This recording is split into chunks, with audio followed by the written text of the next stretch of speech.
भाभी, दीदी, आपको मैंने कितने बार कहा है कि सर से पल्ला हटना नहीं चाहिए, लेकिन आपको एक बात मेरी समझ नहीं आती है।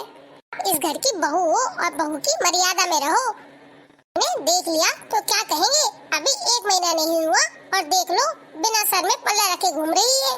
दीदी वो गलती हो गई, आइंदा से ध्यान रखूंगी, अब दोबारा ये गलती नहीं होगी।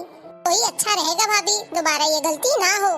इस घर की बहू हो तो बहू की मर्यादा में भी रहो। घर की बेटी बनने की कोशिश मत करो, क्योंकि बेटी बेटी ही रहेगी और बहू बहू ही रहेगी। आप मेरी जगह कभी नहीं ले सकते इस घर में।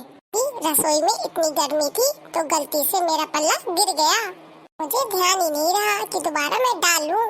ओहो, मैडम को गर्मी लगती है। आपके लिए कहो तो किचन में एसी लगवा दूं। नहीं दीदी, मैंने ये कब कहा? आगे से मैं ध्यान रखूंगी। ध्यान तो आपको रखना ही पड़ेगा, क्योंकि घर में पापा हैं, वो कभी भी यहाँ आ सकते हैं। इसलिए हमेशा आपको अलर्ट रहना चाहिए।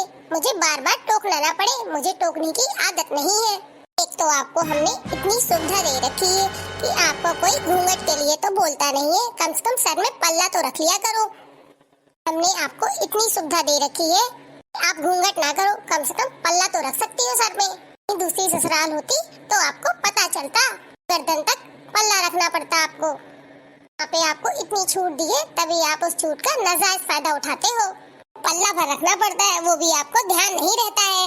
आगे पीछे आपके डोल नहीं सकती, टोक सकती हो कि ये करो कि वो करो, तो खुद से सोचना चाहिए आपको कि आपको इस घर में कैसे रहना है। कि तुमको ये नहीं लग रहा कि तुम अपनी भाभी से कुछ ज्यादा ही बदतमीजी से बात कर रही हो? तुम्हें ऐसा बिल्कुल नहीं करना चाहिए। तुम शायद भूल गई हो, वो तुम्हारी भाभी है। अरे में वो तुमसे बहुत बड़ी है, उनसे छोटी हो तो छोटी बन के रहो। काजल तुमसे बड़ी है, उम्र में भी और पद में भी, तो तुम्हें उनकी रिस्पेक्ट करनी चाहिए। तुम्हें कम से कम कुछ सोच समझ के बोलना चाहिए।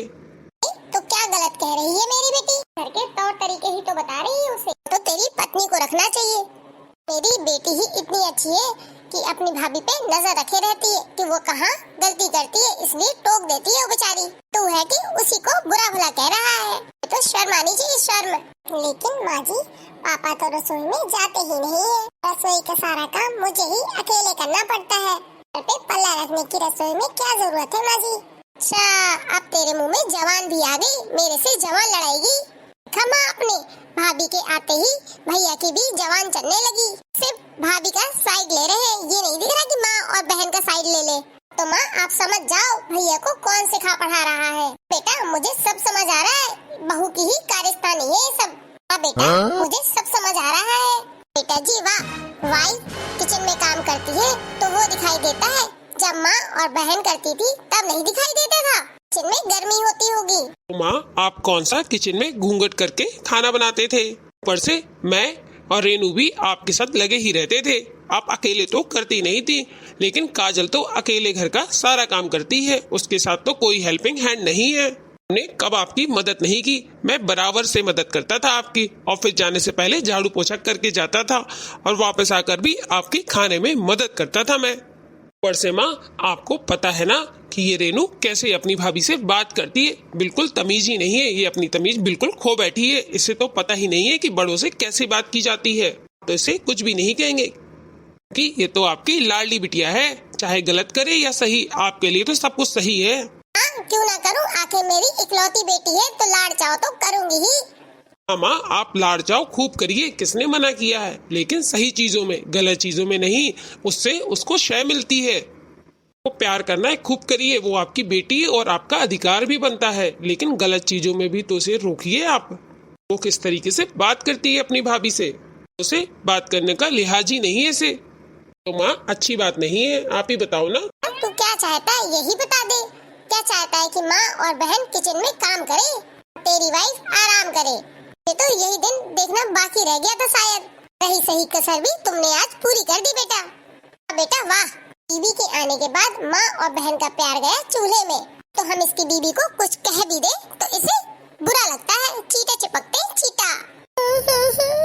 या आपने माँ को रुला दिया ना। कहा है किसी ने शादी के बाद लड़के बदल जाते हैं, और इतनी जल्दी बदलते हैं ये तो मुझे पता भी नहीं था। तो चोरी चुपके चॉकलेट आइसक्रीम खा लेते हो। आते तक नहीं हो, पता भी नहीं चलता घर में कानों कान में कोई सामान खाने पीने का आता है तो सबके लिए आना चाहिए, ना कि किसी एक के लिए। हाय राम, ऐसी बहू मेरे पल्ले पड़ गई।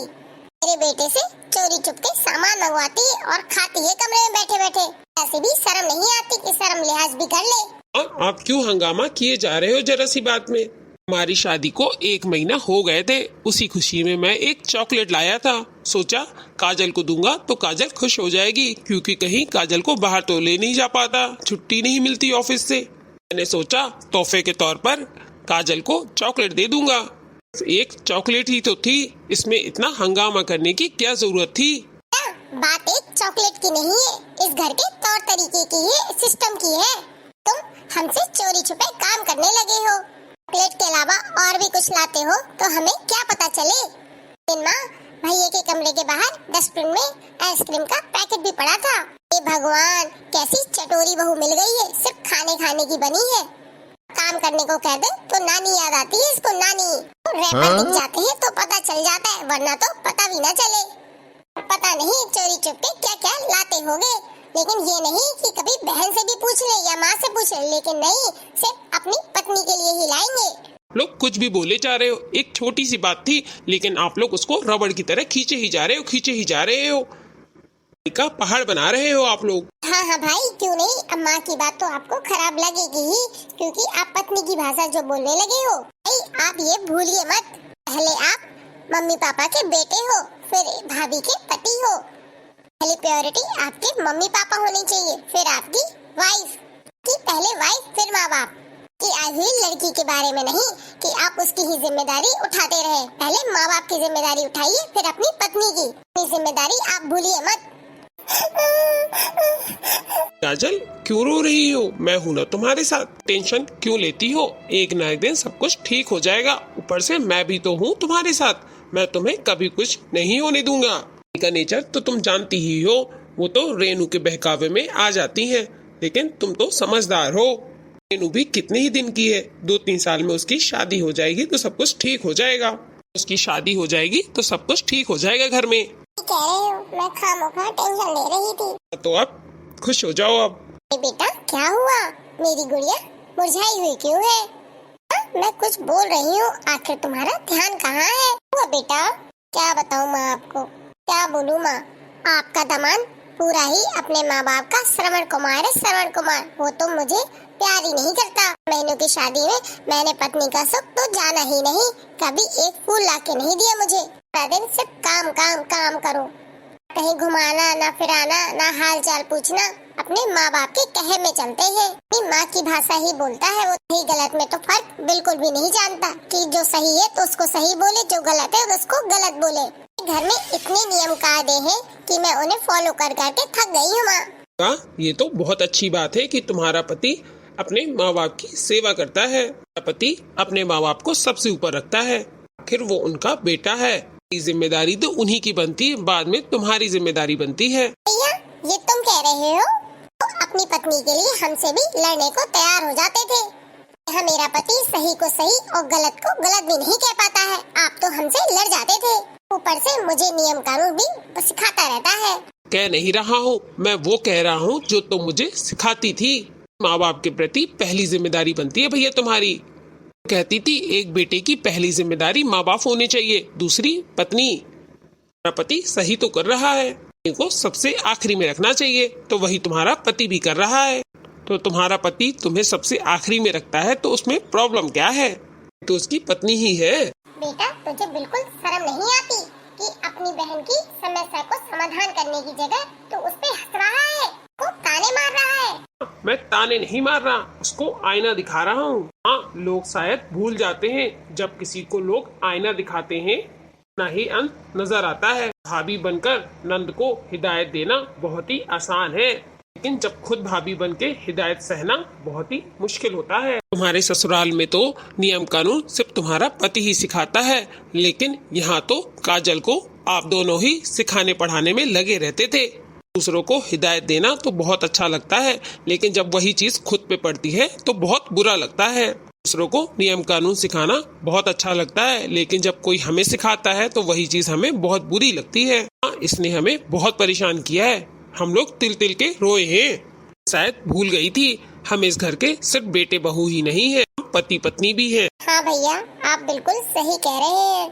मैं हर बात में भाभी को और आपको रोक टोक करती रही, नियम कानून बताती रही। आज जब खुद पे पड़ रही है तो समझ आ रहा है कितनी तकलीफ होती है। जब आपका पति साथ में ना खड़ा हो तो ऐसा लगता है घुट घुट के मरने का मन करता है। बेटा, मेरे से भी गलती हो गई, मुझे इन सब बातों का ध्यान रखना चाहिए, बेटी की बातों में नहीं आना चाहिए, मुझे भी तुम माफ कर दो। नहीं माँ, आप लोग माफी मत मांगिए, ये तो घर में होता ही रहता है, आप लोग बस खुश रहिए। यही चाहता हूँ आप सबके चेहरे में शाम को आऊँ तो स्माइल ही रहनी चाहिए, कोई किसी से नाराज नहीं रहना चाहिए। भैया, मैं भाभी से भी माफी मांग लूंगी अपनी इन गलतियों की। अभी आप मुझे माफ कर दीजिए, मुझसे बहुत बड़ी गलती हो गई। आपके साथ ऐसा बिल्कुल नहीं करना चाहिए। मैंने आपके साथ बहुत रोक टोक की और कभी भी आपको समझने की कोशिश नहीं की। आज खुद पे पड़ी तो समझ आया। कोई बात नहीं दीदी, घर में ये सब होता रहता है, आप बस खुश रहिए। अभी ऐसा करते हैं, आज कहीं हम लोग घूमने चले बाहर। दीदी, आज मेरा मन नहीं कर रहा, आप लोग चले जाइए। ऐसा करिए, आज हम लोग मंदिर चलते हैं, मंदिर जाकर हम सबको अच्छा लगेगा। ठीक है दीदी। बहू, आज अच्छा सा कोई भजन सुना दो जिसे सुनकर हमें बहुत अच्छा लगे। दीदी, मैं अभी सुनाती हूँ। सच्चे दरबार की जय, भोलेनाथ की जय। जब से सती ने छोड़ा शिव का ठिकाना, भूल गए भोले बाबा डमरू बजाना, भूल गए भोले बाबा डमरू बजाना। जब से सती ने छोड़ा शिव का ठिकाना, भूल गए भोले बाबा डमरू बजाना। मेरे पिता ने आगे रचाया है, सबको बुलाया है पर हमें ना बुलाया है। मेरे पिता ने आगे रचाया है, सबको बुलाया पर हमें ना बुलाया है। जाऊंगी जरूर मैंने मन में है ठाना, भूल गए भोले बाबा डमरू बजाना।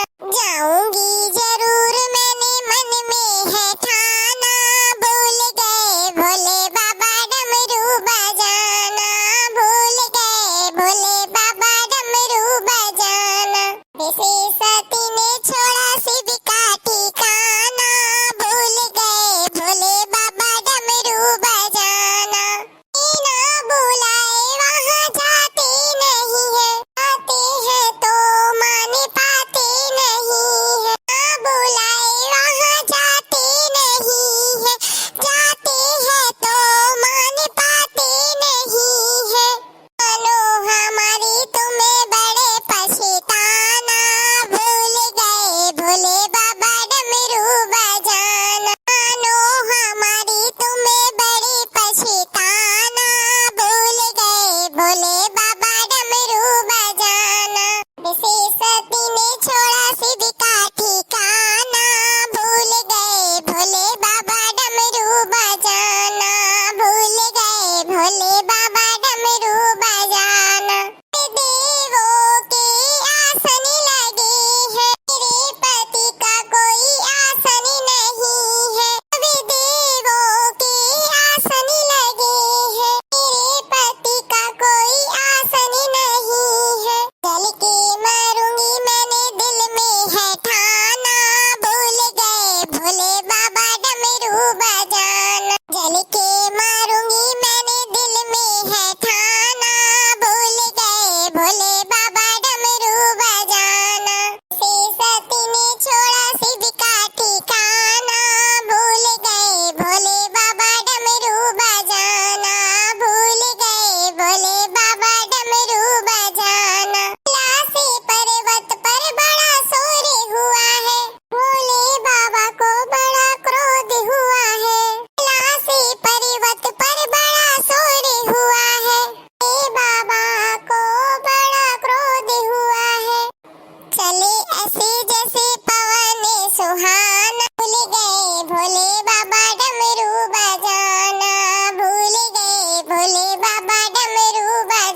हो मेरे यूट्यूब वाले भैया बहनों, आपको हमारी बहू का ये भजन कैसा लगा कमेंट बॉक्स में कमेंट करके जरूर बताइए। यदि हमारे चैनल पे नए आए हो तो चैनल को सब्सक्राइब जरूर कर लें और बेल आइकन को प्रेस करना ना भूलें। वीडियो को लाइक करिए, कमेंट करिए एंड शेयर करिए। तो मिलेंगे एक नई कहानी के साथ, नई वीडियो के साथ। तब तक के लिए bye, good night and take care. हंसते रहिए और दूसरों को भी हंसाते